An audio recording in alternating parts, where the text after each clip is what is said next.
केंद्र सरकार ने मेक इन इंडिया को बढ़ावा देने के नाम पर कच्चे कपास पर 11% आयात शुल्क कुछ दिनों के लिए माफ कर दिया, लेकिन किसान संगठनों ने इस फैसले का कड़ा विरोध किया है। किसान नेता रविकांत तुपकर का कहना है कि इस निर्णय से घरेलू कपास की कीमतें गिरेंगी, जिससे किसानों की आत्महत्याएं बढ़ सकती है। उन्होंने इस फैसले को किसान विरोधी बताते हुए इसे तुरंत वापस लेने की मांग की। कापसाचं आयात शुल्क माफ केल्यामुळे भारतातल्या कापसाचे दर पडण्याची शक्यता निर्माण झालेली आहे।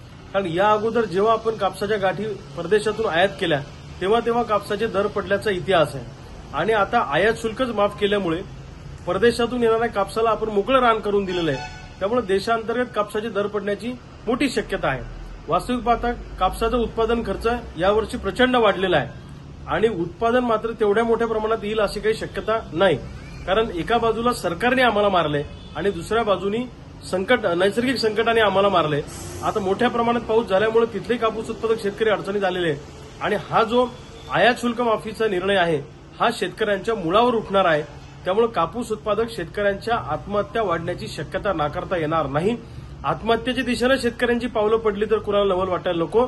केंद्र सरकारने उलट निर्यातीला प्रोत्साहन दिलं पाहिजे कापूस उत्पादकांच्या, जेणेकरून या देशातल्या कापूस उत्पादक शेतकऱ्यांना न्याय मिळेल आणि त्यांना बाजारभाव मिळेल।